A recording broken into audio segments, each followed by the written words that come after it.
The police are rigorously following the established Philippine National Police protocols and standard operating procedures while executing their ongoing operation.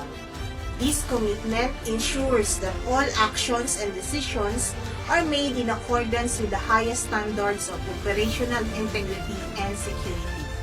However, an alleged data leak has recently surfaced online, raising concerns about the potential exposure of sensitive information related to the operation.